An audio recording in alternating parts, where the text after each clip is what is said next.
नमस्कार दोस्तों, मैं हूं विमलेश और मेरी कहानी। एक संत के आश्रम में लगभग 30 सेवक रह रहे थे।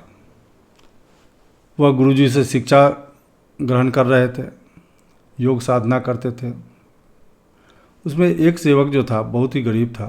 उसके बहन की शादी थी। तो उसने गुरुजी से कहा, गुरुजी अगले महीने मेरी बहन की शादी है, तो मैं घर जाऊंगा। गुरुजी ने कहा ठीक है बेटा, चले जाना। तो शिष्य बोला कि गुरुजी आप भी चलते तो बहुत अच्छा होता। तब गुरुजी ने कहा कि देखेंगे कैसी परिस्थिति रहती है।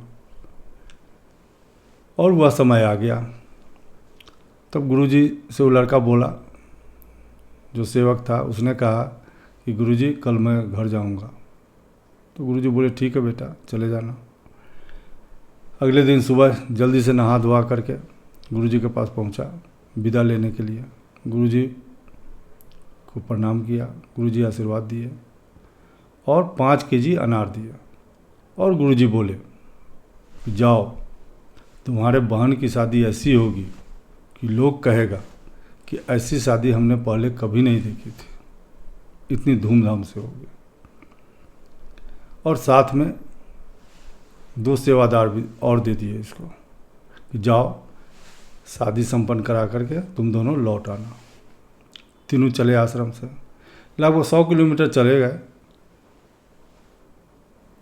तो जिसके बहन की शादी थी उसने कहा अपने दोस्तों से कि हमें उम्मीद थी कि गुरुजी कुछ मदद करेंगे, लेकिन गुरुजी ऐसा नहीं किया। इतना कहकर क्या अपना तीनों अपने रास्ते चलते रहे। अगले दिन अपने गांव पहुंच गया। उसका गांव भी था राजस्थान के रेतीली जगह पर, जहाँ कोई भी पेड़ पौधा नहीं था, कोई अनाज का दाना उगता ही नहीं था, ऐसे जगह था। वहाँ के राजा जो थे, अचानक उस राज्य की राजा की लड़की बीमार पड़ गई। वैद्य ने कहा कि मेरे पास तो दवाइयाँ हैं, लेकिन वह दवा तभी असर करेगी जब इसे अनार के रस के साथ उस दवा को खिलाया जाए। कहने का मतलब कि अनार के जूस के साथ इनको खिलाया जाए दवा, तो दवा तीव्र गति से फायदा करेगी। राजा अपने बेटी से अत्यंत प्यार करता था। राजा ने पूरे राज्य में मुनादी करवा दी कि जो भी अनार ला करके देगा उसे राजा द्वारा सम्मानित किया जाएगा, बहुत सारे इनाम दिए जाएंगे। गांव-गांव ये हो रहा, प्रचार हो रहा था।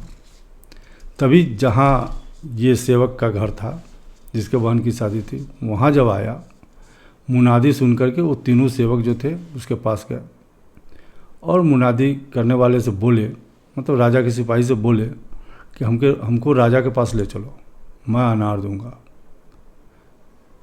मुनादी वाले तीनों को साथ में ले गए राजा के दरबार में, राजा से मिलवाए और राजा को इसने 5 केजी अनार दे दिया।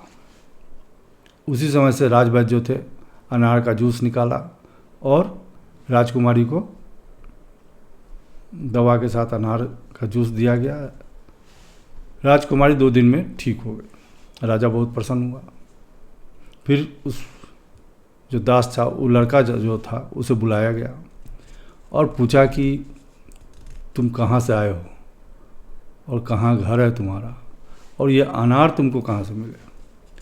तब उसने सारी बात बता दी।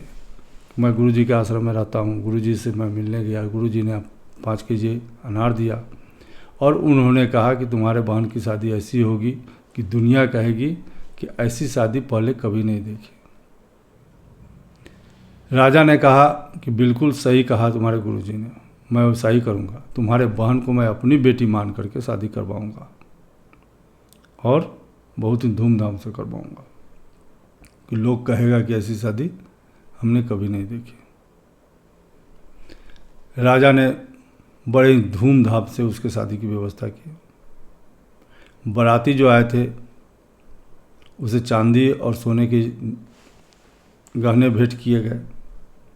लड़की को भी दान दहेज बहुत अच्छा सा दिया गया और लड़की जब विदा होकर के चली गई तो लड़के के माता पिता तो माँ बाप को